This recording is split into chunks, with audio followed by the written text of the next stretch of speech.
সবাইকে স্বাগত নিউজ 24 সংবাদে আপনাদের সঙ্গে আছি আমি তামিমুর রহমান তন্ময়। এতক্ষণ দেখছিলেন সংবাদ শিরোনাম, এবার যাচ্ছি পুরো সংবাদে।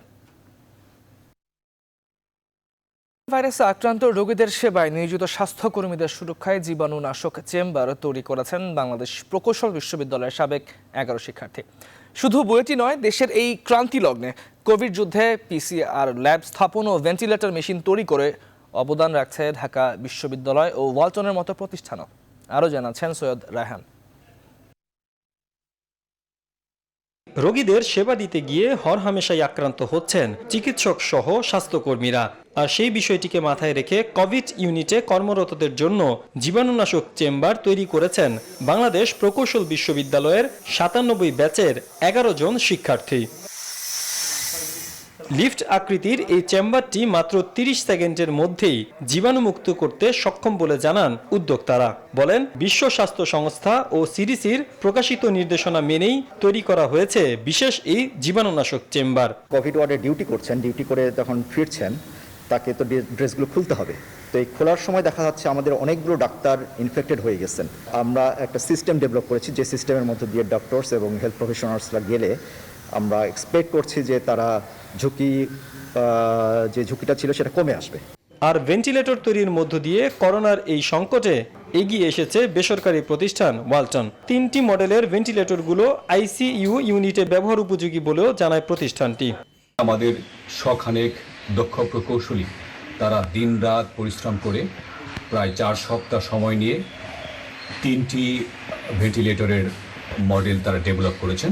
আর WAB20 যেটা, এটি মূলত জরুরি প্রয়োজনে আইসিইউতে যাওয়ার আগে অনেক সময় জরুরি ভিত্তিতে যদি কারো অক্সিজেন লাগে তখন আমরা এই সাপোর্টটা দিতে পারবো। করোনা ভাইরাসের নমুনা পরীক্ষার জন্য ল্যাব স্থাপন করেছে ঢাকা বিশ্ববিদ্যালয়। দিনে 400 জনের নমুনা পরীক্ষা করার সক্ষমতা নিয়ে তৈরি করা হয়েছে ল্যাবটি। গেল মঙ্গলবার বিশ্ববিদ্যালয়ের centre for advance research in science ভবনে এর উদ্বোধন করেন উপাচার্য doctor Aktaruzzaman. Syed Raihan, news 24, Dhaka. Corona চিকিৎসার ওষুধ রেমডেসিভির উৎপাদন শুরু করলো বাংলাদেশ। বিপণনের জন্য সরকারি কিছু প্রক্রিয়া শেষ করে শিগগিরই তা বাজারে আনতে ওষুধ উৎপাদনকারী প্রতিষ্ঠান SKF এবং বেক্সিমকো ফার্মাসিউটিক্যালস। এছাড়াও বাংলাদেশের আরও 4 ওষুধ কোম্পানি উৎপাদন করবে করোনার এই প্রতিষেধক। শাহ আলী জয়ের রিপোর্টে বিস্তারিত। মহামারী করোনার কাছে একরকম অসহায় সারা পৃথিবী। প্রাণঘাতী এই ভাইরাসের সংক্রমণে বিশ্বের দেশে দেশে দীর্ঘ হচ্ছে মৃত্যুর মিছিল। করোনা প্রতিরোধে ঔষধ কি হতে পারে তা নিয়ে এখনও বিস্তর গবেষণা করছেন বিজ্ঞানীরা। এমন বাস্তবতায় বাংলাদেশে উৎপাদন শুরু হলো রেমডেসিভির, যাকে বলা হচ্ছে করোনা মোকাবেলায় কার্যকর ঔষধ। অ্যান্টিভাইরাল এই ওষুধটি করোনা রোগীদের জন্য ব্যবহারের অনুমতি দিয়েছে যুক্তরাষ্ট্র, ফ্রান্স এবং জাপানও। গতকালই আমরা ম্যানুফ্যাকচারিং অল স্টেপস কমপ্লিট করেছি। এখন আমাদের লাস্ট আরো কিছু ফর্মালিটিজ আছে। এটা গভর্নমেন্ট অ্যাপ্রুভ যে হসপিটাল বা যে কোভিড সেন্টারগুলো আছে সেখানে দেওয়ার আগে আরেকটা প্রসেস আছে আমাদের DGDA থেকে। সেই প্রসেসটা আমরা শেষ করব। শেষ করার পরপরই আমরা আমাদের রেমডেসিভির সরবরাহ করতে পারবো। বিশ্বের বিভিন্ন দেশে কোভিড-19 আক্রান্তদের ওপর এর সফল প্রয়োগের পর এ নিয়ে আশাবাদী বাংলাদেশের বিশেষজ্ঞরাও। যারা লাইফ সাপোর্টে আছে তাদের ক্ষেত্রে দেখা গেল যে এই ড্রাগটা দিয়ে ট্রিট করার ফলে 70% ভালো রেসপন্ড করে এবং তাদের ফ্যাটালিটি রেট অনেক কমে আসে। রেমডেসিভির যে mild to moderate two less severe patient দিচ্ছে তারা সবাই 2 সপ্তাহের মাথায় হেঁটে বাড়ি চলে গেছে। এটা শিকাগো ইউনিভার্সিটি। তবে এর উচ্চ মূল্য নিয়ে আপত্তি রয়েছে অনেকের। এটা ড্রাগটার প্রাইসটা একটু বেশি, 5,000 টাকা করে। 5 দিনের কোর্স যদি হয় 30,000 টাকা, 40,000 টাকা লেগে যাবে।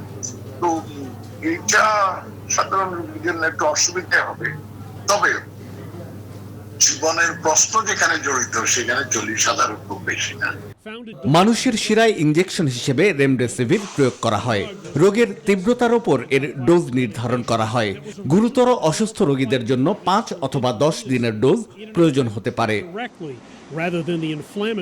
শাহ আলী জয়, নিউজ 24, ঢাকা। দেশে নতুন করে করোনা ভাইরাসে আক্রান্ত হয়েছেন আরও 636 জন। এ পর্যন্ত মোট আক্রান্ত 13,770 জন। শনিবার দুপুরে দেশের করোনা ভাইরাস পরিস্থিতি নিয়ে অনলাইনে ব্রিফিংয়ে এই তথ্য জানান স্বাস্থ্য অধিদপ্তরের অতিরিক্ত মহাপরিচালক অধ্যাপক নাসিমা সুলতানা। তিনি জানান, গত 24 ঘন্টায় মারা গেছেন আরও 8 জন। সব মিলিয়ে এখন পর্যন্ত পরীক্ষা করা হয়েছে 1,16,919 জনের নমুনা। এই মুহূর্তে 35টি ল্যাবে এই করোনা পরীক্ষা করা হচ্ছে। এ সময় তিনি ডেঙ্গু প্রতিরোধে সবাইকে সচেতন হওয়ার আহ্বানও জানান। 24 ঘন্টায় আমাদের 35টি ল্যাবে নমুনা সংগ্রহ এবং পরীক্ষা হয়েছে। নমুনা সংগ্রহ হয়েছে 5,247টি। নমুনা সংগ্রহের চেয়ে পরীক্ষা হলো 5,465। আমাদের 24 ঘন্টায় শনাক্ত হয়েছে 636 জন। আজকেও মৃত্যুর তালিকায় 8 জন মানুষ যুক্ত হয়েছেন। 24 ঘন্টায় সুস্থ হয়েছেন 313 জন। আমাদের এ পর্যন্ত মৃত্যু 214 জন এবং এ পর্যন্ত সুস্থ 2,414 জন। কোভিড-19 পজিটিভ রোগীদের সঙ্গে এক সারিতে পরীক্ষা করতে দাঁড়িয়েছেন সন্দেহভাজনরা। অনেকেই ভোর থেকে দীর্ঘ অপেক্ষা করছেন। অনেক হাসপাতালেই সামাজিক দূরত্ব মেনে নমুনা সংগ্রহ করা হচ্ছে না। রোগীদের দাবি দুর্ভোগ কমানোর। তারা চান দ্রুত নমুনা সংগ্রহের পাশাপাশি পজিটিভ রোগীদের রাখা হবে আলাদা সারিতে। বিস্তারিত আলী তালুকদারের প্রতিবেদনে। কোভিড-19 নমুনা সংগ্রহের দীর্ঘ সারি, হ্যান্ড মাইকে চলছিল সামাজিক দূরত্ব মেনে চলার আহ্বান। তবে দীর্ঘ সময়ে যন্ত্রণায় দূরত্বের সেই নির্দেশনা মানছে না নমুনা পরীক্ষায় আসা সন্দেহভাজনরা। লাইনে অন্য রোগে আক্রান্তরাও রয়েছেন। ভিন্ন চিকিৎসার জন্য এখন করোনার সনদ জরুরি। এই চিত্র বঙ্গবন্ধু শেখ মুজিব মেডিকেল বিশ্ববিদ্যালয় হাসপাতালের। করোনা ভাইরাসে পজিটিভ থেকে দ্বিতীয়বার পরীক্ষা করতে আসা রোগীরাও জানান, তাদের মাধ্যমে অন্যদের সংক্রমণ ছড়ানোর শঙ্কার কথা। পজিটিভ যারা ছিল তাদেরকে আলাদাভাবে দেখে তাহলে সুষ্ঠুভাবে একটা পরীক্ষা হবে। যারা পজিটিভ সেকেন্ড টাইম আসছে তাদের কোনো আলাদা ব্যবস্থা আছে কিনা, কিন্তু ওনারা বললো সব একসাথে। তাহলে তো আমাদেরও হতে পারে, আমাদের যদি নাও থাকে তাদের থেকে আমাদের আসতে পারে না। 5:30টায় যখন আসছি তখন অনেক সিরিয়াল, আর টোকেন দেওয়া হলো 8:30টার দিকে। স্যার সলিমুল্লাহ মেডিকেল কলেজ হাসপাতালে কোভিড-19 নমুনা সংগ্রহের সারিতে দেখা যায় হট্টগোল, যেখানে ব্যবস্থাপনা নিয়ে বিস্তর অভিযোগ রোগীদের। পর্যাপ্ত কিট নাই, একটু পরে কিট শেষ হয়ে গেছে এগুলি বলতেছে। আবার দেখেন এতক্ষণ বলে যে কি বলে শিশি নেগে প্রশাসনের লোক এরা নিজেরা এসে শিশি না দেখে কি এক কাছে অনেক শিশি। বাইরের রোগীগত কোনো চিকিৎসাই নেই, এই যে পরীক্ষায় আর সুস্থ মানুষ আসলো অসুস্থ হয়ে যায়। তবে তুলনামূলক স্বস্তির চিত্র দেখা যায় সোহরাওয়ার্দী মেডিকেল কলেজ হাসপাতালে। আলী তালুকদার, নিউজ 24, ঢাকা। বিশ্বজুড়ে করোনার ভয়াল দংশন চলছেই। বিশ্বে মোট মৃত্যু 2,78,000 ছাড়িয়েছে, আর বরাবরের মতো অব্যাহত রয়েছে যুক্তরাষ্ট্রের মৃত্যুর মিছিল। তবে দেশটির করোনার ভয়াবহতার জন্য সাবেক প্রেসিডেন্ট বারাক ওবামার অভিযোগের আঙুল হোয়াইট হাউসের দিকেই। ওবামা বলছেন, ট্রাম্প প্রশাসনের ব্যর্থতায় যুক্তরাষ্ট্রে করোনা মহামারীতে রূপ নিতে পেরেছে। এদিকে যুক্তরাষ্ট্রের বাধায় আটকে গেল বিশ্বব্যাপী যুদ্ধ বন্ধের জাতিসংঘের প্রস্তাব। অন্যদিকে মরণঘাতী ভাইরাসটি প্রতিরোধে উদ্ভাবিত টিকা প্রয়োগে শতভাগ সফল বলে দাবি করছে চীনের বিজ্ঞানীরা। আসমাতুলির ডেস্ক রিপোর্ট। কোভিড-19 রোগে প্রতিদিন মৃত্যুর তালিকাতে যোগ হচ্ছে হাজার হাজার মানুষ। তবে সবচেয়ে নাজেহাল যুক্তরাষ্ট্র গেল একদিনে 1,600-র বেশি মানুষের মৃত্যু দেখেছে। এমনকি করোনায় আক্রান্ত হয়েছেন মার্কিন ভাইস প্রেসিডেন্ট মাইক পেন্সের প্রেস সেক্রেটারি ক্যাটি মিলার। মৃত্যুর সংখ্যাও গড়াচ্ছে ৭৯,০০০-এ। আর করোনা মোকাবেলায় ট্রাম্প প্রশাসনের ব্যর্থতায় যুক্তরাষ্ট্রে ভাইরাসটির বিরাট দাপটের কারণ বলে মনে করছেন সাবেক প্রেসিডেন্ট বারাক ওবামা। এমনকি এই কারণে আসছে নভেম্বরে প্রেসিডেন্ট ট্রাম্পকে চরম মাশুল গুনতে হতে পারে বলেও সতর্ক করেন তিনি। তবে কোনো কিছুই আমলে নিতে নারাজ প্রেসিডেন্ট ট্রাম্প। বরং দেশটির এমন বিপর্যস্ত পরিস্থিতির মধ্যেও বিশ্বব্যাপী যুদ্ধ বা সংঘাত বন্ধের জাতিসংঘের প্রস্তাব নিরাপত্তা পরিষদে তোলার আগেই তা আটকে দিয়েছে যুক্তরাষ্ট্র। পাশাপাশি চীন এবং বিশ্ব স্বাস্থ্য সংস্থার বিরুদ্ধেও একের পর এক অভিযোগ আনা অব্যাহত রেখেছেন ট্রাম্প। তাই চলমান মহামারীতে ক্রমেই বাড়তে থাকা জাতিবিদ্বেষ, ঘৃণা এবং হামলা বন্ধের আহ্বান জানিয়েছেন জাতিসংঘের মহাসচিব অ্যান্তোনিও গুতেরেস। এদিকে করোনায় বিধ্বস্ত ব্রিটেনও। গেল 24 ঘন্টায় 626 জনের মৃত্যু হয়েছে। ব্রাজিলেও বাড়ছে মৃত্যু। দেশটিতে 24 ঘন্টায় নতুন করে মৃত্যু হয়েছে আরও 800-রও বেশি মানুষের। আর টানা ষষ্ঠ দিনেও আক্রান্ত 10,000 ছাড়িয়েছে রাশিয়াতে। এদিকে ইউরোপের দেশগুলোর মধ্যে প্রকোপ খানিকটা কমলেও মৃত্যুর তালিকায় 30,000 ছাড়ালো ইতালি। ভারতে একদিনে নতুন করে 3,320 জন করোনায় আক্রান্ত হয়েছেন। গেল 24 ঘন্টায় 95 জনের মৃত্যু হয়েছে। সব মিলিয়ে ভারতে এখন করোনায় আক্রান্ত মোট রোগীর সংখ্যা প্রায় 60,000। তবে ক্রমাগত মৃত্যু আর আক্রান্ত বাড়ার পরেও পাকিস্তান থেকে উঠছে লকডাউন। ভাইরাস প্রতিরোধে এখনও শতভাগ সফলতার মুখ দেখেনি কেউ। তবে ভ্যাকসিন আবিষ্কারে অনেক এগিয়ে যেন চীনের বিজ্ঞানীরা। সম্প্রতি বানরের শরীরে নতুন উদ্ভাবিত একটি টিকা প্রয়োগ করে শতভাগ সাফল্য পেয়েছে বলে দাবি করেছে দেশটি। পিকোভ্যাক নামে প্রতিষেধকটি তৈরি করেছে বেইজিং ভিত্তিক প্রতিষ্ঠান সিনোভ্যাক বায়োটেক। আর এবার করোনা চিকিৎসায় রেমডেসিভির ওষুধের অনুমোদন দিয়েছে জাপান সরকার। আসমাতুলি, নিউজ 24। বিভিন্ন দেশে করোনায় আক্রান্ত হয়ে প্রাণ হারাচ্ছেন প্রবাসী বাংলাদেশিরা। তবে যুক্তরাষ্ট্রে গত 2 দিনে কোনো বাংলাদেশির মৃত্যুর খবর পাওয়া না গেলেও 8 মে ভাইরাসটিতে আরও 2 প্রবাসী বাংলাদেশি মারা গেছেন। 52 দিনে দেশটির 6 রাজ্যে প্রাণঘাতী মহামারী কেড়ে নিয়েছে 240 প্রবাসী বাংলাদেশির প্রাণ। অন্যদিকে মধ্যপ্রাচ্যের দেশ সৌদি আরবে কোভিড-19 আক্রান্ত হয়ে মৃতের সংখ্যা বেড়ে দাঁড়িয়েছে 65-তে। মালদ্বীপে করোনায় আক্রান্তের সংখ্যা 618 জন, যার মধ্যে অধিকাংশই বাংলাদেশি। জানাচ্ছেন চন্দ্রানী চন্দ্রা। প্রবাসে ক্রমেই বাড়ছে বাংলাদেশিদের আক্রান্তের সংখ্যা। আক্রান্ত ও মৃত্যুর দিক থেকে যুক্তরাষ্ট্রের অবস্থান শীর্ষে। গত 48 ঘন্টায় কোনো বাংলাদেশি মারা না গেলেও 8 মে করোনায় 2 জন প্রবাসী বাংলাদেশি প্রাণ হারিয়েছে। তারা হলেন হাজী মোহাম্মদ আবু তাহের এবং শামসুল হক। বোস্টনে বসবাসকারী শামসুল হক করোনায় আক্রান্ত হয়ে স্থানীয় একটি হাসপাতালে প্রাণ হারান। আরেকজন নিউ ইয়র্কের কুইন্সের বসবাসকারী হাজী মোহাম্মদ আবু তাহের। সে পর্যন্ত আমেরিকায় বাংলাদেশিদের মৃত্যুর সংখ্যা 240। এর মধ্যে 218 জন নিউ ইয়র্কের বাসিন্দা, বাকিরা New Jersey, Virginia, Maryland, Michigan ও কুইন্সের বাসিন্দা। এদিকে ফেডারেল জবে নিয়োগ পেয়েছেন বাংলাদেশি বংশোদ্ভূত আমেরিকান সিপিএ শ্রাবণী সিং। কোভিড-19 কারণে ইউএস গভর্নমেন্টের অফিস অফ ডিজাস্টার অ্যাসিস্ট্যান্ট বিভাগে অর্থনৈতিক বিশেষজ্ঞদের জরুরি প্রয়োজনে একটি স্পেশালিস্ট পদে নিয়োগ পান তিনি।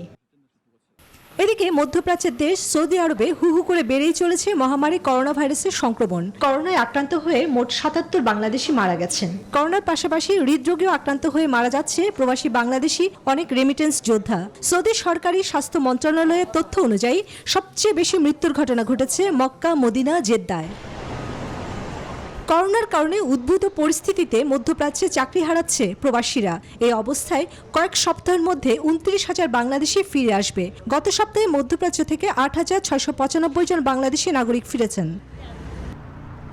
চন্দ্রানী চন্দ্রা, নিউজ 24। সরকারের বিরুদ্ধে বিষোদ্গার না করে জনগণের পাশে দাঁড়াতে বিএনপির প্রতি আহ্বান জানিয়েছে আওয়ামী লীগ। এই আহ্বানের পাশাপাশি সামাজিক যোগাযোগ মাধ্যম ভাইরাসের চেয়েও ভয়ঙ্কর রূপে গুজব ছড়ানো হচ্ছে বলেও সাধারণ মানুষকে সতর্ক থাকার পরামর্শ দিয়েছেন দলটির সাধারণ সম্পাদক ওবায়দুল কাদের। যদিও বিএনপির অভিযোগ, মানুষ যেন তার কষ্টের কথা সামাজিক মাধ্যমে বলতে না পারে, এজন্য একের পর এক পরিপত্র জারি করছে বর্তমান সরকার। আরও জানাচ্ছেন তৌহিদ শান্ত। ঠিক এই মুহূর্তে দেশের 13,770 জন মানুষের শরীরে বাসা বেঁধেছে কোভিড-19 নামের ভয়ঙ্কর ভাইরাসটি। আর এই ভাইরাসের ছোবলে ইতিমধ্যে প্রাণ হারিয়েছেন 2 শতাধিক। এমন সংকটময় সময়ে মানুষের সবচেয়ে ভরসার জায়গা রাজনীতিবিদগণ। কিন্তু দেশের বিভিন্ন স্থানে ত্রাণ লোপাটের খবরে কোনো কোনো সময় মানুষের হতাশার স্থানটি নিয়ে নেয় এই রাজনীতি। এমন একটা সময়ে মানুষের পাশে দাঁড়াতে রাজনীতির মাঠের প্রতিপক্ষ বিএনপিকে আহ্বান জানিয়েছেন ক্ষমতাসীন আওয়ামী লীগ। এর সঙ্গে দলটির সাধারণ সম্পাদক ওবায়দুল কাদের নিজ দলের নেতাকর্মীদের প্রতি বলেছেন, ঈদ বাজারের খরচটি তারা যেন গরিব, অসহায় ও কর্মহীনদের মাঝে বিতরণ করে। সরকারের বিরুদ্ধে বিষোদ্গার না করে আসুন আপনিও আপনার দল এই সংকটকালে জনগণের পাশে দাঁড়ান, করোনা প্রতিরোধে মানবিক দায়িত্ব পালন করুন। যে কোনো গুজবের ব্যাপারেও সতর্ক থাকার পরামর্শ দেন তিনি। শনিবার সকালে তার সরকারি বাসভবনের সংবাদ সম্মেলনে এই আহ্বান জানান তিনি। কোনো ঘটনা না ঘটলেও তা রটানো হচ্ছে। এ সকল গুজব ও অপপ্রচার ভাইরাসের চেয়েও ভয়ঙ্কর। এদিন সকালে বিএনপি চেয়ারপারসনের গুলশান কার্যালয়ে সংবাদ সম্মেলনে দলটির মহাসচিব মির্জা ফখরুল ইসলাম আলমগীর অভিযোগ করেন, জনরোষের হাত থেকে বাঁচতে ডিজিটাল নিরাপত্তা আইনের অপব্যবহার করছে সরকার। বলেন, সামাজিক মাধ্যমে মতামত প্রকাশে বাধা সৃষ্টির জন্য একের পর এক পরিপত্র জারি করছে তারা। গণতান্ত্রিক অধিকার তো দূরে থাকুক, মানুষ তার কষ্টের কথাও যাতে ভার্চুয়াল জগতে প্রকাশ করতে না পারে তার জন্য একের পর এক পরিপত্র জারি করে চলেছে সরকার। এদিকে শনিবার বিএনপির উদ্যোগে রাজধানীর বেশ কয়েকটি স্থানে দুস্থদের মাঝে ত্রাণ বিতরণ করা হয়। এ সময় করোনাকালে বিপদে পড়া মধ্যবিত্তদের বাড়িতেও পৌঁছে দেওয়া হয় ঈদ উপহার সামগ্রী। তৌহিদ শান্ত, নিউজ 24, ঢাকা। প্রধানমন্ত্রীর কার্যালয়ে নথি জালিয়াতির মামলায় পুলিশের রিমান্ডে থাকা কেন্দ্রীয় ছাত্রলীগের সহ সভাপতি তরিকুল ইসলাম মুমিনকে সংগঠন থেকে স্থায়ী বহিষ্কার করা হয়েছে। শনিবার ছাত্রলীগ সভাপতি আল নাহিয়ান খান জয় ও সাধারণ সম্পাদক লেখক ভট্টাচার্য এক বিজ্ঞপ্তিতে এই বহিষ্কারের ঘোষণা করেন। প্রধানমন্ত্রীর কার্যালয় থেকে নথি বের করে জালিয়াতির মাধ্যমে প্রধানমন্ত্রীর সিদ্ধান্ত বদলে দেওয়ার অভিযোগের মামলায় শুক্রবার তরিকুল ইসলাম মুমিন সহ 3 জনকে জিজ্ঞাসাবাদের জন্য রিমান্ডে পাঠিয়েছে ঢাকার একটি আদালত। জালিয়াতির ঘটনায় প্রধানমন্ত্রীর কার্যালয়ের পরিচালক 7 মোহাম্মদ রফিকুল আলম বাদী হয়ে গেল। 5 মে তরিকুল সহ প্রধানমন্ত্রীর কার্যালয়ের অফিস সহকারী ফাতেমা ও ফরহাদ নামে আরও 2 জনকে আসামি করে মামলা দায়ের করেন, যে মামলায় তরিকুলকে গত বুধবার ভোলা থেকে গ্রেপ্তার করা হয়।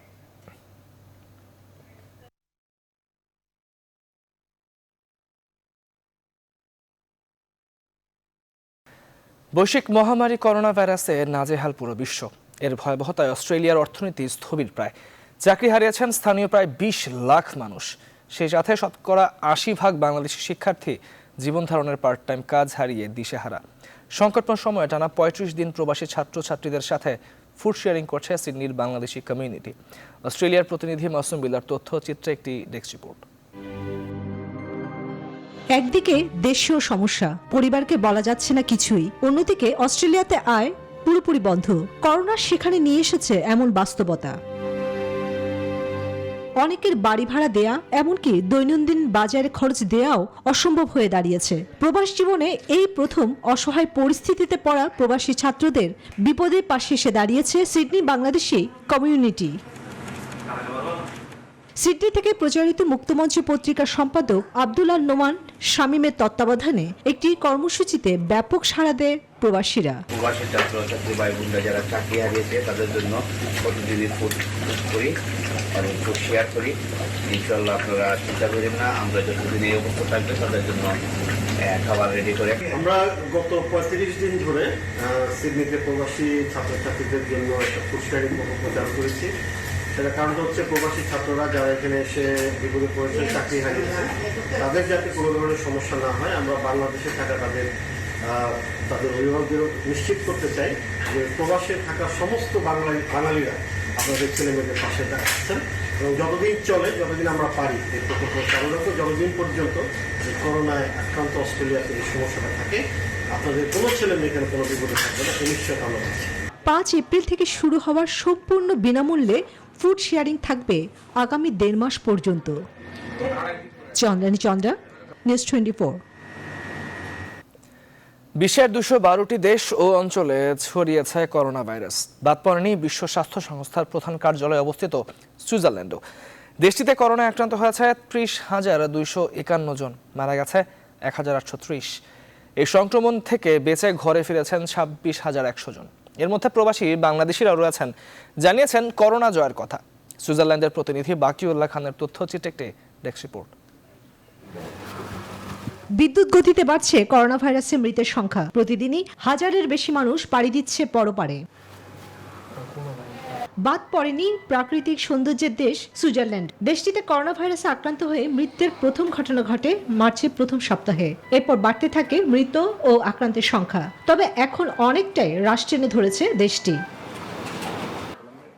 সংক্রমণ থেকে সুস্থ হওয়া সুইজারল্যান্ড প্রবাসী বাংলাদেশি দেশে করোনার ভীতি রোধে করণীয় নিয়ে পরামর্শ দেন। আক্রান্ত হয়েছিলাম কনফার্ম যখন পজিটিভ রিপোর্ট আসে তখন ছিল 18 মার্চ। এটা ছিল সুইজারল্যান্ডে করোনা আক্রান্তের একেবারেই বিগিনিং টাইম। তখন এটা ছিল আক্রান্ত হওয়ার কারণটা ছিল একটা সোশ্যাল ট্রান্সমিশন। যদি একটু ব্যাখ্যা করে বলি, আমরা 4 জন তিনজন বন্ধু এবং একজন সিনিয়র ভাই আমরা ফ্যামিলি দাওয়াতে একটা ডিনার পার্টিতে রাত্রে একটা উইকেন্ডে একত্রিত হয়েছিল। আমি একজন আক্রান্ত রোগী হিসেবে এটা বলতে পারি এরকম আসলে এটা এরকম না, এখানে এরকম যেরকম লোকে চিন্তা করে না এটা নর্মাল ফ্লু, আসলে এটা নর্মাল ফ্লুর মতো যদি কোনো না ক্রনিক্যাল ডিজিজ কোনো আক্রান্ত ব্যক্তির শরীরে না থাকে তাহলে আসলে এত আতঙ্কিত হওয়ার কিছু নাই। চীনের হুবেই প্রদেশের উহান থেকে ছড়িয়ে পড়ে করোনা ভাইরাস। এই রোগে বিশ্বজুড়ে আক্রান্ত হয়েছে 40 লাখের বেশি মানুষ। চন্দ্রানী চন্দ্রা, নিউজ 24। পিপি সংকট নিয়ে কথা বলায় কাজ হারালেন ব্রিটিশ এমপি। জানা গেছে ব্রিটেনের সর্বকনিষ্ঠ এমপি নাদিয়া ভুইটমিকে একটি বৃদ্ধাশ্রম থেকে বহিষ্কার করা হয়েছে। সেখানে তিনি স্বেচ্ছাসেবী হিসেবে কাজ করতেন এবং বেতনের একটি অংশ তিনি সেখানে দানও করতেন। বুধবার ব্রিটিশ গণমাধ্যম নিউজ 9কে দেয়া এক সাক্ষাৎকারে নাদিয়া নিজেই এই খবর জানান গণমাধ্যমকে। 24 বছর বয়স্ক নাদিয়া ব্রিটেনের সর্বকনিষ্ঠ এমপি।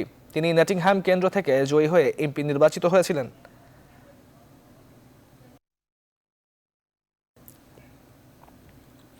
কাতারে আজকে নতুন করে আরও 1130 জন করোনা ভাইরাসে আক্রান্ত হয়েছে এবং আজকে নতুন করে একজন মারা গেছে বলে জানিয়েছে দেশটির স্বাস্থ্য মন্ত্রণালয়। সর্বমোট আক্রান্তের সংখ্যা 21,331 জনে দাঁড়িয়েছে সেখানে। এর মধ্যে চিকিৎসাধীন রয়েছে 18,819 জন। গেল 24 ঘন্টায় সুস্থ হয়ে ঘরে ফিরেছেন 129 জন। মোট সেরে উঠেছেন 2,499। নতুন করে মারা যাওয়া 52 বছর বয়সী ব্যক্তি কাতারে বসবাসকারী বলে জানা গেছে। কাতারে এ পর্যন্ত করোনা ভাইরাসে আক্রান্ত হয়ে মারা গেছে 13 জন। মারা যাওয়া 13 জনের মধ্যে 4 জন বাংলাদেশি, 8 জন কাতারে বসবাসকারী ও 1 জন কাতারের নাগরিক।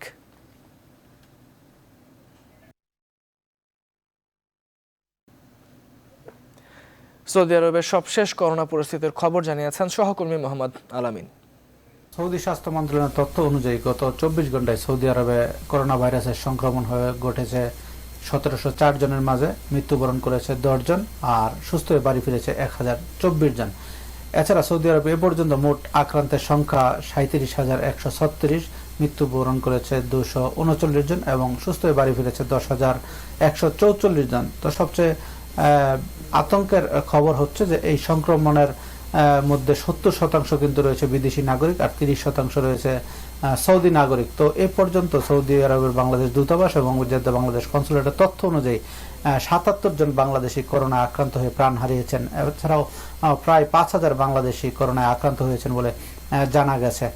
সৌদি আরবে করোনা ভাইরাসে আক্রান্ত হয়ে এই পর্যন্ত মৃত্যুবরণকারী 77 বাংলাদেশির মধ্যে 68 জনে কিন্তু সৌদি আরবের পশ্চিমাঞ্চলীয় শহর, বিশেষ করে মক্কা, জেদ্দা, মদিনা এসব অঞ্চলে, আর বাকি 9 জন কিন্তু পূর্বাঞ্চলে রিয়াদ দূতাবাসের অধীনস্থ যে এলাকা রয়েছে রিয়াদ, দাম্মাম, খুবার এসব এলাকায়। আজকে নিয়মিত ব্রিফিংয়ে সৌদি স্বাস্থ্য মন্ত্রণালয়ের মুখপাত্র জানিয়েছে যে সৌদি আরবে পর্যন্ত যারা আক্রান্ত হয়েছেন এর মধ্যে 82% রয়েছে পুরুষ এবং 18% নারী।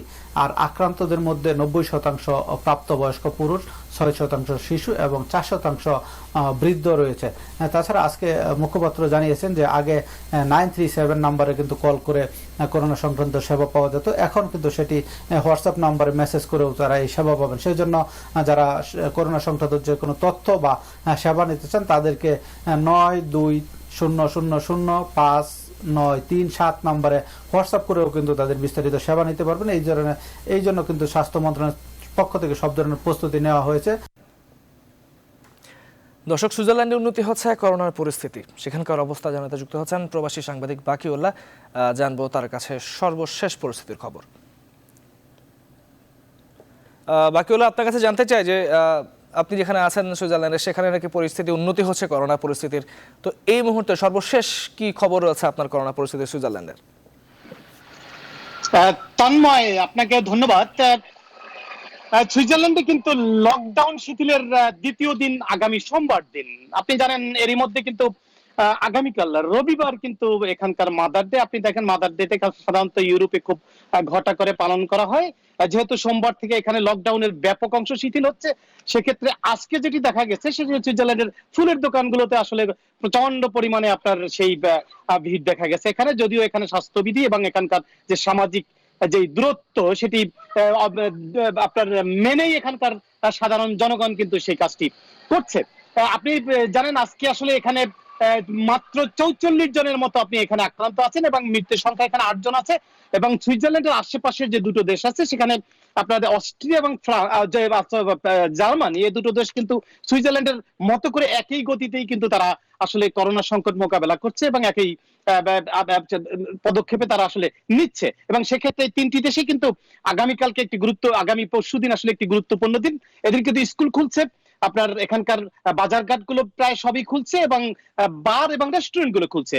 সুইজারল্যান্ড প্রবাসী বাংলাদেশিরা কিন্তু সুইজারল্যান্ডে বিশেষ করে জুরিকে বাস করেন ৮০ ভাগ লোকজন সাধারণত, এবং ৮০ ভাগের মধ্যে ৮৫ ভাগই আবার চাকরি করেন সাধারণত সেই গ্যাস্ট্রোনমিতে, অর্থাৎ বার এবং রেস্টুরেন্ট গুলোতে। সেক্ষেত্রে তারা কিন্তু ইতিমধ্যে অনেকেই কাজে লেগে গেছেন, সেখানকার রেস্টুরেন্টের মিজান প্লাস এবং অন্যান্য কাজগুলো তারা করছেন। আমরা বলতে পারি যে সুইজারল্যান্ড প্রবাসী বাংলাদেশিদের ব্যাপক অংশ আপনার কাজে লেগে যাবে আগামী সোমবার দিন। আরেকটি বিষয় সেটি হচ্ছে যে স্কুল দেওয়ার ব্যাপারে, শিশুদের ব্যাপারে এখানকার প্রশাসন কিন্তু সবসময় বলে আসছিল আসলে সুইজারল্যান্ডের শিশুরা সাধারণত এখানে তেমন একটা আক্রান্ত হচ্ছেন না, অর্থাৎ এখানে শিশুদের মধ্যে 18 বছরের নিচে 300 টেস্ট এখানে করা হয়েছিল, সেই 300 টেস্টের মধ্যে শুধু 7% এখানে কিন্তু পজিটিভ পাওয়া গেছিল। অর্থাৎ আমরা বলতে পারি এখানে 21 জনের মতো আসলে শিশুরা আক্রান্ত হয়েছিল। তবে আজকে একটি খবর সবাইকে অবাক করেছে, সেটি হচ্ছে যে সুইজারল্যান্ডের সীমানা শহর সেই তেসিন, অর্থাৎ যেখানে আপনার বলা হয় যে শহরটিকে বলা হয় আপনার হটস্পট, অর্থাৎ করোনার হটস্পট, সেই শহরটিতে কিন্তু একটি 10 বছরের শিশু সেখানে আক্রান্ত হয়েছে এবং তার কোনো পার্শ্ব প্রতিক্রিয়া ছিল না। তিনি কিন্তু হঠাৎ করেই আক্রান্ত হয় এবং তাকে ইমার্জেন্সিতে ভর্তি নেওয়া হয় ওই স্থানীয় হাসপাতালে, অর্থাৎ তেসিন হাসপাতালে। সেখান থেকে কিন্তু সেই শিশুটিকে গতকালকে ট্রান্সফার করা হয়েছে আপনার লুজান হাসপাতালে আর উন্নত চিকিৎসার জন্য। এক্ষেত্রে অবশ্যই একটি প্রশ্ন আসছে যে আগামী এর মধ্যে কিন্তু শিশুদের স্কুলে পাঠাতে এখানকার যে গার্ডিয়ানরা ছিল তারা কিন্তু দ্বিধাবোধ করছিল আসলে তারা সোমবার দিন স্কুল খুলছে, তারা পাঠাবে কি পাঠাবে না, কারণ করোনা এখন আছে, করোনা এবং এক পর্যায় পর্যন্ত থাকবে, এটাই কিন্তু বিশেষজ্ঞরা বলছেন। তারপরেও আপনার সেই স্বাস্থ্যবিধি এবং অন্যান্য সব বিধিগুলো মেনেই কিন্তু স্কুল খুলছে এবং এই শিশুটির আপনার আক্রান্ত হওয়ার প্রশ্নে কিন্তু এখানে বেশ ব্যাপক একটি আপনার প্রশ্ন এখানে এসেছে। আরেকটি বিষয় সেটি হচ্ছে যে সুইজারল্যান্ড গুলোতে বেশ কিছু কঠোর আপনার শর্ত দিয়ে কিন্তু এখানকার রেস্টুরেন্ট গুলো খুলছে, যেহেতু এখানকার প্রবাসী বাংলাদেশিরা এটার সাথে ব্যাপক অংশে জড়িত, এজন্য তাদের জানা উচিত সেটি হচ্ছে যে তারা কিন্তু আপনাকে ধন্যবাদ। আমরা প্রত্যাশা করি সুইজারল্যান্ডের অবস্থা দিনে দিনে আরো উন্নতির দিকে যাবে। ধন্যবাদ আপনাকে আমাদের সঙ্গে সুইজারল্যান্ড থেকে যুক্ত হওয়ার জন্য। দর্শক, সুইজারল্যান্ড থেকে আমরা যেতে চাই মালয়েশিয়ায় আমাদের সহকর্মী শাহাদাত হোসেন কিছুক্ষণ আগে আমাদেরকে জানিয়েছেন সেখানকার সর্বশেষ করোনা পরিস্থিতির খবর। ধন্যবাদ। মালয়েশিয়ায় চলমান যে মুভমেন্ট কন্ট্রোল অর্ডার MCO এটি চলতি মাসের 12 তারিখে শেষ হবে। তবে আগামীকালকে মালয়েশিয়া প্রধানমন্ত্রী তান শ্রী মহিউদ্দিন ইয়াসিন জাতির উদ্দেশ্যে ভাষণ দিবে, হয়তো ওখানে এই বিষয়ে পরবর্তী কোনো ঘোষণা আসবে। গত 24 ঘন্টায় মালয়েশিয়ার স্বাস্থ্য মন্ত্রণালয় দেওয়া তথ্য অনুযায়ী নতুন করে আক্রান্ত হয়েছে 54 জন, এই নিয়ে সর্বমোট আক্রান্ত হয়েছে 6589 জন, নতুন করে সুস্থ হয়েছে 65 জন, এই নিয়ে সর্বমোট সুস্থ হয়েছে 4929 জন, একজন মারা গেছে, এই নিয়ে মৃত্যু সংখ্যা দাঁড়িয়েছে 108-এ। মালয়েশিয়া বাংলাদেশি আক্রান্ত সংখ্যা 81 জন। স্বস্তির খবর হচ্ছে এখনো পর্যন্ত কোনো বাংলাদেশি মৃত্যু সংবাদ আসেনি। চলমান মুভমেন্ট কন্ট্রোল অর্ডার MCO কিছুটা শিথিল হলেও স্থানীয় গণমাধ্যমে দেওয়া একটি সাক্ষাৎকারে আবারও কঠোর বার্তা দিয়েছেন মালয়েশিয়া প্রতিরক্ষা মন্ত্রী। তিনি আবারও বলেছেন যদি কোনো ফ্যাক্টরিতে একজন কর্মী করোনা ভাইরাসে আক্রান্ত হয় তাহলে পুরো ফ্যাক্টরি বন্ধ করে দেওয়া হবে। বলেছেন যে অবশ্যই এখানে যেসব কর্মীরা কাজে যোগদান করতেছে তাদের স্বাস্থ্যের সুরক্ষা দিতে হবে মালিককে। এর মধ্যেই ধীরে ধীরে মালয়েশিয়ার বিভিন্ন ফ্যাক্টরিগুলো এবং কনস্ট্রাকশন প্রজেক্টগুলো আস্তে আস্তে তারা খুলে দিচ্ছে। দীর্ঘদিন বন্ধ থাকা এবং কর্মহীন থাকা প্রবাসী বাংলাদেশিরা নিজ নিজ কর্মস্থানে যোগদান করতেছে। তো এই ছিল মালয়েশিয়া। প্রাণঘাতী করোনা চলাকালীন বিশ্বের বেশিরভাগ দেশে হার্ট অ্যাটাক বা স্ট্রোক ঝুঁকি নিয়ে হাসপাতালে রোগী ভর্তি কমে গেছে। যুক্তরাজ্যের গবেষকরা জানিয়েছেন লকডাউনের কারণে ঘরবন্দি মানুষেরা রুটিন মাফিক ও স্বাস্থ্য অভ্যাস নিয়ন্ত্রিত জীবনযাপন করছেন, এটাই হৃদরোগ হার বহুলাংশে কমে যাওয়ার মূল কারণ। বিস্তারিত জানাচ্ছেন চন্দ্রানী চন্দ্রা। দেশে দেশে লকডাউন চলায় ঘরবন্দি বেশিরভাগ মানুষ নিতে পারছে পর্যাপ্ত বিশ্রাম।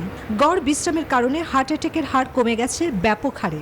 যুক্তরাজ্যের চিকিৎসক জন রাইটের মতে কর্মস্থল বন্ধ থাকায় মানসিক চাপ কমেছে, পাশাপাশি রাস্তায় ট্রাফিক কমে যাওয়ায় নির্মল বাতাসে স্বাস্থ্য ঝুঁকি কমে গেছে বহুগুণ। পর্যবেক্ষণ করে দেখতে পেয়েছি মহামারী করোনা ভাইরাস চলাকালীন হাসপাতালে হার্ট অ্যাটাক বা স্ট্রোকের রোগী অনেকাংশে হ্রাস পেয়েছে। এর একটি কারণ হতে পারে করোনা সংক্রমিত হওয়ার ঝুঁকি থাকায় হাসপাতালে কেউ আসছেন না। রুটিন মাফিক বা স্বাস্থ্যবিধি মেনে জীবনযাপনে হৃদরোগী কমে গেছে। রাস্তায় যানবাহন কম চলায় বায়ু দূষণ হ্রাস পেয়েছে। মার্কিন যুক্তরাষ্ট্রের ফিডব্যাক স্বাস্থ্য এবং ফিটনেস ট্র্যাকার ব্যবহারকারীদের সূত্র থেকে বেরিয়ে এসেছে লকডাউনের কারণে হার্টের রোগী অনেক ক্ষেত্রে কমে গেছে। এক্ষেত্রেও ঘরবন্দি মানুষদের রুটিন মতো চলা ও খাদ্যাভ্যাস মূল কারণ হিসেবে চিহ্নিত করেছে। এই প্রেক্ষাপটে এশিয়ার দেশগুলোতে দেখা যায় লকডাউনে হৃদরোগীর সংখ্যা অন্যান্য দেশের মতো হার কমেনি, কারণ লকডাউন না মানার প্রবণতা এশিয়ার নাগরিকদের মধ্যে অনেক বেশি। জাতীয় হৃদরোগ হাসপাতালের কার্ডিওলজির অধ্যাপক মামুনুর রশিদ জানিয়েছেন, লকডাউনে দেশে হার্টের নতুন রোগী বেড়েছে। লকডাউনের মাঝে তারা বিভিন্ন জায়গা থেকে চিকিৎসা নিতে আসছেন ঢাকাতে। 70 to 80% রোগী হচ্ছে সারাউন্ডিং ডিস্ট্রিক্ট গুলো থেকে আসে। এখন সেই রোগীগুলো তো ধরেন যে ট্রান্সপোর্টের সমস্যায় পড়ছে। আগে ভর্তি হতো দিনে অ্যারাউন্ড 150 জন, এখন হয়তো ভর্তি হচ্ছে 50 থেকে 60 জন। তবে এগুলো হলো সবই একদম নিউলি ডেভেলপড হার্ট অ্যাটাক অথবা হয়তো এগ্রাভেটেড হার্ট ফেলিয়ার। তাই চলমান সংকট তো বটেই, করোনা পরবর্তী সময়ে হার্টের রোগীদের চিকিৎসকের পরামর্শ মেনে চলার আহ্বান জানিয়েছেন তিনি। চন্দ্রানী চন্দ্রা, নিউজ 24।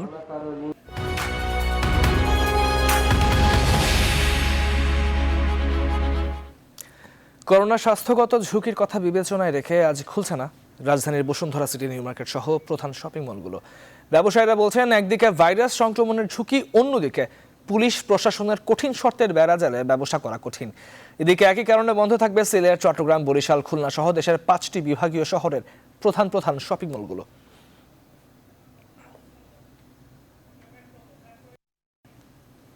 ত্রাণ বিতরণে অনিয়ম হলেই ব্যবস্থা, যে দলেরই জনপ্রতিনিধি হোক না, কোনো ছাড় নেই।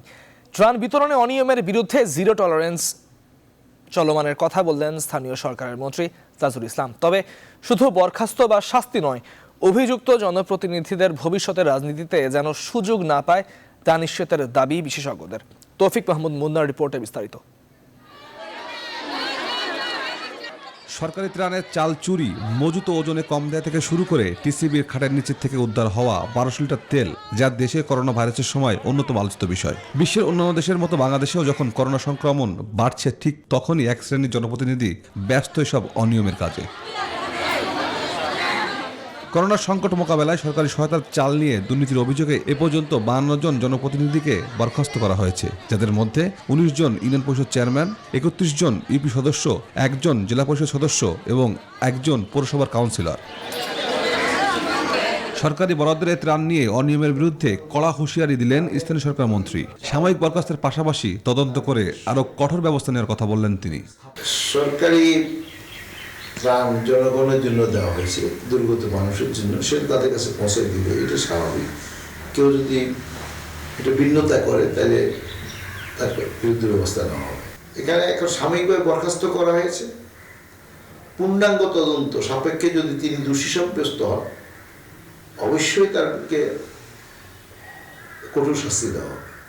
আমরা ফৌজদারি মামলাও করেছি, জেলও কাটতে হবে।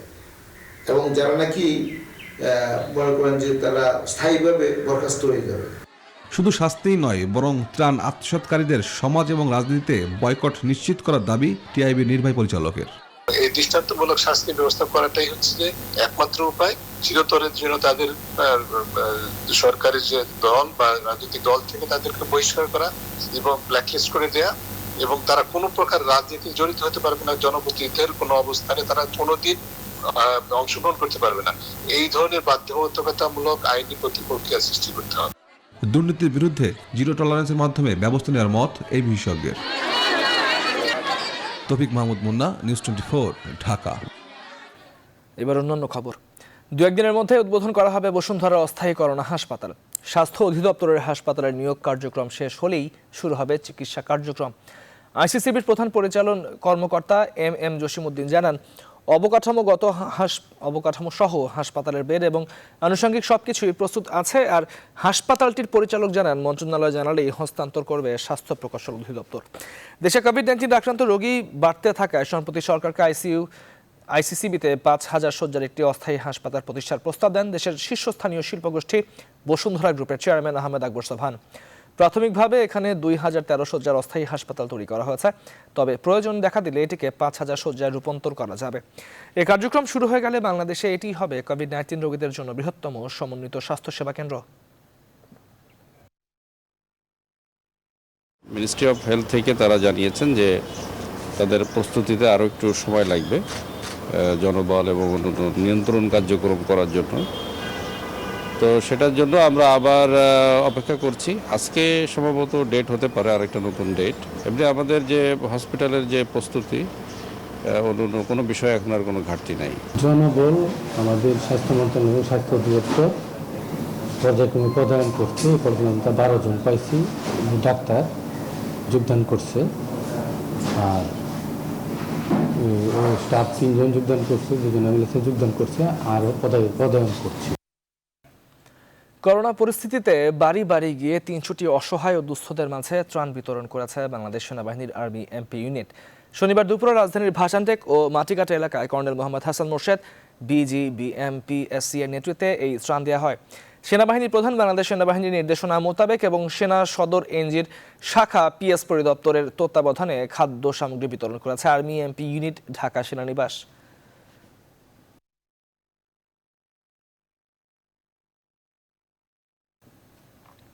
করোনার দুর্যোগে সারা বিশ্ব এখন আতঙ্কিত, কিন্তু আমাদের প্রধানমন্ত্রী শেখ হাসিনা আতঙ্কিত নন বলে জানিয়েছেন বাংলাদেশ আওয়ামী লীগের সাংগঠনিক সম্পাদক মির্জা আজম।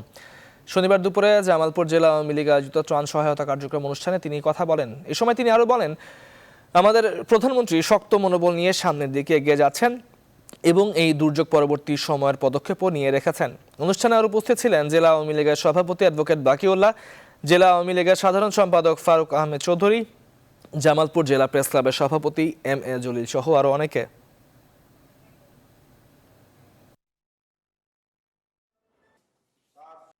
তার শক্তি এবং তার অভিজ্ঞতা দিয়ে এই বাংলাদেশের 17 কোটি মানুষকে তিনি এই প্রচন্ড এই দুর্যোগ থেকে রক্ষা করার জন্য তিনি দৃঢ় সংকল্পবদ্ধ। যে দুর্যোগ এই পৃথিবীতে আসছে, এই দুর্যোগ মোকাবেলার পরবর্তী পর্যায়ে কি হবে তার জন্য সমস্ত কর্মপন্থা তিনি কিন্তু অবলম্বন করছেন, দিক নির্দেশনা দিচ্ছেন, পরিকল্পনা নিচ্ছেন, ঘোষণা করছেন। এবারে ফার্স্ট সিকিউরিটি ইসলামী ব্যাংক অর্থ বাণিজ্যের সংবাদ।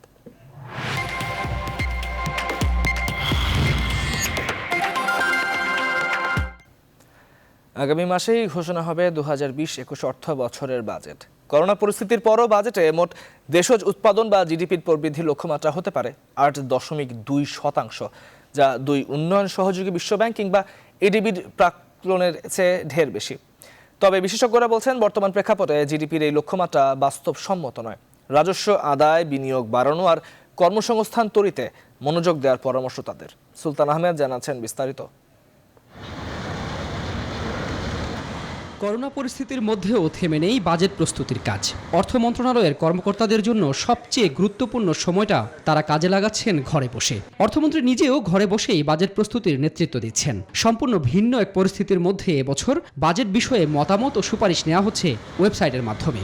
অর্থমন্ত্রীর আশা, জুনের 11 তারিখেই ঘোষণা হবে বাজেট। বাজেট পিছানোর কোনো ব্যবস্থা নাই। বাজেটটি আমাদেরকে সাংবিধানিক চাহিদা। Without budget we won't be able to withdraw a single Penney from the national exchanger. আমাদের সেই কাজটি করার জন্য আমাদের বিভিন্ন মন্ত্রণালয়ের যে সমস্ত অ্যালোকেশনগুলো থাকবে, এই রানিং প্রজেক্টগুলো আমাদের শেষ করতে হবে। অর্থ মন্ত্রণালয় সূত্র বলছে, আগামী অর্থ বছরের বাজেটে জিডিপির লক্ষ্যমাত্রা ধরা হবে আগের বছরের সমান 8.2%। তবে আগামী অর্থ বছরে বিশ্বব্যাংকের প্রাক্কলন ছিল এদেশের প্রবৃদ্ধি হবে মাত্র 1.2% থেকে 2.9%-এর মধ্যে।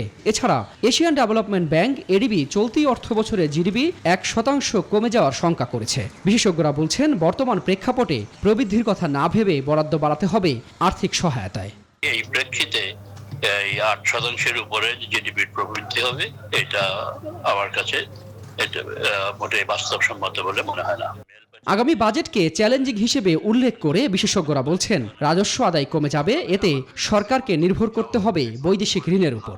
যেসব প্রজেক্টগুলো আমাদের স্মল অ্যান্ড মিডিয়াম এন্টারপ্রাইজেসকে সহায়তা করবে সেগুলোকে আমাদের অগ্রাধিকার দেওয়া উচিত। যেসব প্রজেক্টগুলিতে কর্মসংস্থান বেশি হবে সেই জায়গাটাতে আমাদের অগ্রাধিকার দেওয়া উচিত। বৈদেশিক সাহায্য যতদূর সম্ভব মোবিলাইজ করা, এদিকে সরকার চেষ্টা করছে। করোনার কারণে চলতি অর্থবছরের জিডিপি প্রবৃদ্ধিও কমে 5.5% হতে পারে বলে প্রাথমিক হিসেবে উঠে এসেছে। অন্য যে কোনো বছরের চাইতে এই বছরের বাজেটের প্রেক্ষাপট সম্পূর্ণ ভিন্ন। আর তাই তো উন্নয়ন প্রকল্প কিংবা জিডিপি প্রবৃদ্ধির চাইতেও এ বাজেটে সর্বাধিক গুরুত্ব পাচ্ছে জনজীবন রক্ষা করা। আর এজন্য স্বাস্থ্য খাতে আরও বেশি বরাদ্দ নিয়ে আসবেন অর্থমন্ত্রী। সুলতান আহমেদ, নিউজ 24, ঢাকা। আসছে বাজেটে করমুক্ত আয়কর সীমা বাড়িয়ে 3.5 লাখ টাকা করার প্রস্তাব দিয়েছে বেসরকারি গবেষণা সংস্থা সিপিডি। শনিবার সকালে অনলাইন সংবাদ সম্মেলনে বাজেট নিয়ে করা সুপারিশ এমন প্রস্তাবনা উঠে আসে। সিপিডির মতে আগামী 2 বছর সর্বনিম্ন 3 ধাপের কর সীমা 10, 15 ও 20% কমিয়ে 5, 10 ও 15% করা উচিত। তবে কর্পোরেট কর না কমানোর প্রস্তাব দিয়েছে সংস্থাটির মতে বড় প্রতিষ্ঠানগুলোর জন্য ইতিমধ্যেই সরকার অনেক রকম ব্যবস্থা নিয়েছে, ফলে তাদের জন্য নতুন করে কর কমানোর দরকার নেই। এ সময় স্বাস্থ্য খাতে আসছে বাজেট থেকে বরাদ্দ বৃদ্ধির প্রস্তাব দেয় সিপিডির। সংস্থাটির মতে তা মোট জিডিপির 2% হওয়া উচিত। এছাড়াও নিত্য প্রয়োজনীয় খাদ্যপণ্য আমদানিতে শুল্ক কমানোর প্রস্তাব দেয় এই সংস্থাটি। আমরা ধারাবাহিকভাবে স্বাস্থ্য খাতের জন্য যে ধরনের বরাদ্দ প্রয়োজন সেটা আমরা করিনি, কিন্তু জনগণ কিন্তু তাদের বরাদ্দ করতে বাধ্য হচ্ছেন। আমাদের মূল এবার লক্ষ্য হওয়া উচিত যে কিভাবে আমরা এনফোর্স করতে পারি কর ফাঁকি। এবারে নিউজ 24 স্পোর্টস।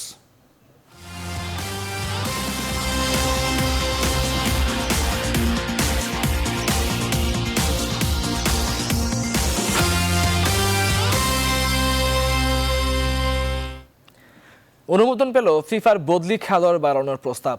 করোনার কারণে স্থগিত থাকার ব্যস্ত ছুটিতে পড়বে ফুটবল মৌসুম। খেলোয়াড়দের ওপর চাপ কমাতে 3 থেকে বাড়িয়ে 5 জন করার প্রস্তাবটি অনুমোদন দিয়েছে ফুটবলের নিয়ম তৈরির সংগঠন আইএফএবি। আরও জানাচ্ছেন আরিফুল ইসলাম। করোনায় থমকে থাকা ক্রীড়াঙ্গন ধীরে ধীরে চলতে শুরু করেছে। একে একে অনুশীলনে ফিরছে ইউরোপের ফুটবল জায়ান্টরা। করোনা ভাইরাসের কারণে স্থগিত থাকায় ব্যস্ত সূচিতে পড়তে যাচ্ছে ফুটবল মৌসুম। সেই চাপ তো নিতেই হবে খেলোয়াড়দের। ওদের কথা বিবেচনা করে 3 থেকে বাড়িয়ে 5 জন বদলি খেলোয়াড় বাড়ানোর প্রস্তাব দিয়েছিল ফিফা। প্রস্তাবে সাড়া দেয় ফুটবলের নিয়ম তৈরির সংগঠন আইএফএবি। যেসব প্রতিযোগিতা চলতি বছরের মধ্যে শেষ করতেই হবে সেগুলোর জন্য এই নিয়ম প্রযোজ্য। তবে চূড়ান্ত সিদ্ধান্ত নেয়ার অধিকার কেবল প্রতিযোগিতার আয়োজকদের। এছাড়া চাইলে বন্ধ রাখতে পারবে বর্তমানে প্রচলিত ভিডিও রিপ্লে সিস্টেমের ব্যবহার, জানিয়েছে ফুটবলের সর্বোচ্চ সংস্থা। এসব নিয়মের মেয়াদ বাড়ানো হবে কিনা তা পরবর্তীতে আইএফএবি ও ফিফা সিদ্ধান্ত নেবে।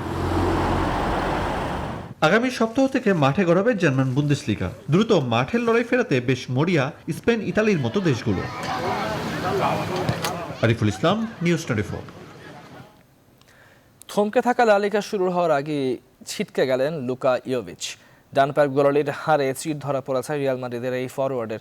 সার্বিয়ান ফুটবলারকে কয়েক সপ্তাহ মাঠে বাইরে থাকতে হতে পারে। লা লিগা শুরুর আগে তিনি সেরে উঠবেন কিনা তা এখন অনিশ্চিত। নিজের ওয়েবসাইটে ইয়োভিচের চোটের কথা জানায় রিয়াল। করোনা ভাইরাসের এই সময় নিজ বাড়িতে অনুশীলন করতে গিয়েই চোট পান 22 বছর বয়সী ইয়োভিচ।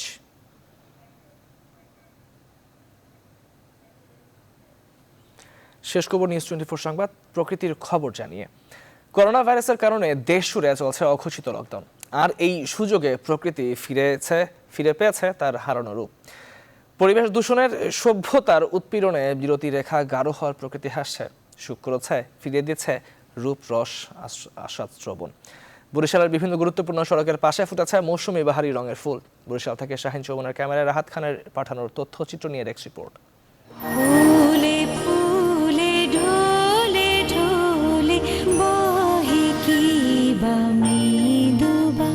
প্রকৃতির নিয়মে এবারও বরিশালের বিভিন্ন গুরুত্বপূর্ণ সড়কের পাশে আনাচে কানাচে ফুটেছে সোনালু, কৃষ্ণচূড়া, রাধাচূড়া আর জারুল সহ মৌসুমি বাহারি রঙের ফুল। এ এক অপূর্ব সৌন্দর্যের যেন হাতছানি। প্রকৃতির এই অপার সৌন্দর্যেও প্রাণহারা নগরবাসী। বরিশাল শেরে বাংলা মেডিকেলের করোনা ইউনিটে করোনার সাথে লড়ছেন রোগীরা। মাঝগেটে দাঁড়িয়ে কৃষ্ণচূড়া যে রঙের আভা ছড়িয়েছে তা যেন করোনায় মলিন হয়ে গেছে। কারো মনেই স্বস্তি নেই। এত সুন্দর হয়েছে প্রকৃতিটা, কিন্তু আমরা দেখতে পাচ্ছি না আজকে, কারণ করোনা আমাদেরকে ঘরে বন্দি করে দিয়েছে। করোনার কারণে সবকিছু কলকারখানা বন্ধ, এই জন্য প্রকৃতি আমাদের নতুন একটা রূপ দিয়েছে। প্রকৃতি তার রঙিন আভা দিয়ে করোনার দুর্যোগ ম্লান করে দেবে, বিশ্বাস প্রকৃতিপ্রেমীদের। আমরা পৃথিবীকে যতটা কষ্ট দিয়েছি, আশা করছি এরপরে পৃথিবীর মতো করেই আমরা ভালোবাসবো। করোনার দুর্যোগের মধ্যে বসবাস করছি, প্রকৃতি আবার আমার মনে হচ্ছে, আমি জানি না, প্রকৃতি আবার তার এই রঙিন আভা দিয়েই আবার করোনাকে হয়তো ম্লান করে দিতে পারবে। পরিবেশবিদরা বলছেন মানুষের একটু সচেতনতাই পারে প্রকৃতিকে আপন রূপে সাজাতে। Desk report, news 24। দর্শক, শেষ করছি নিউজ 24 সংবাদ।